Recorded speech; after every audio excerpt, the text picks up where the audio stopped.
Your social circle. Quality over digital quantity.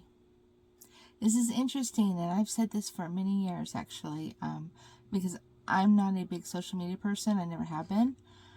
And it always amazes me how happy people get by, spewing how many followers they have or how many friends they have.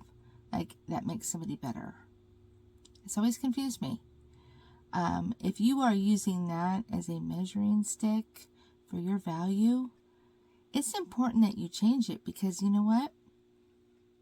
It can actually end up making you feel more lonely and worse about yourself. And how this happens is when you get that little buzz feeling like that, ooh, when you get a new follower, a new friend. And how do you value that? I mean, are you a quantity over quality person, or are you a quality over quantity person? And that's important. I always choose quality over quantity. It's just me. Everybody's different. But if you are basing your value on numbers, that's a big mistake.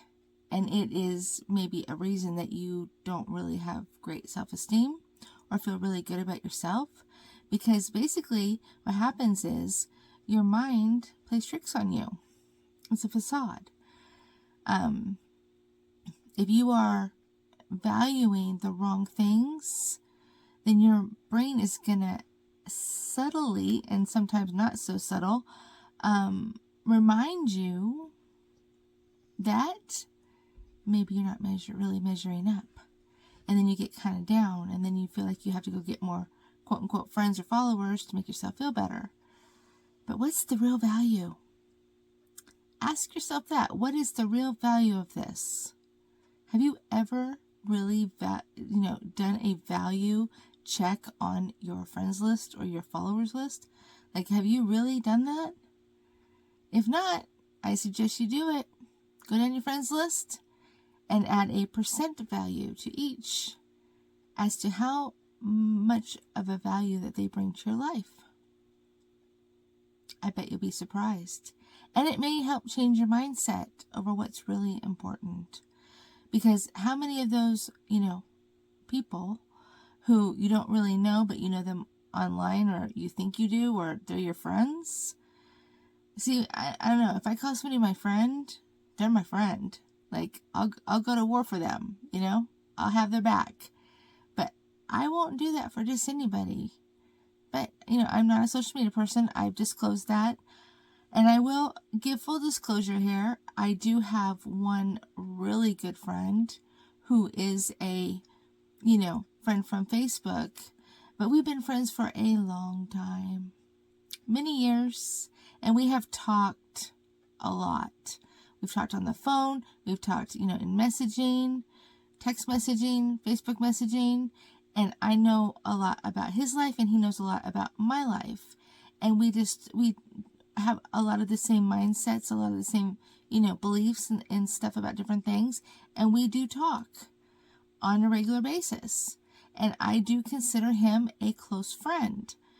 But that's not normal. That's not, for me, that's not normal, and that's not the norm. So if I were to go down my friends list, and I don't put anybody on my Facebook that I have not had face-to-face or true interaction with. I just don't. I think it just leads to bad things. Again, that's just me, my opinion. I try to keep my life as simple as possible. But if you are questioning whether or not you are valuing the wrong things, I suggest you go down and place a percentage value for each person that's on your list as to how much good they bring into your life and how much value they bring to your life. Do they make your life better? If so, they get a higher number. But you'll be surprised at what the true value is. And people, I think, need to start focusing on that value, the real value, and not the perceived value. Because your brain tells you, oh, I have more followers, I have more friends, and blah, blah, blah, I'm better. But in reality, when you sit and look at it, and you're thinking, well, if I have this many followers, why am I so damn lonely?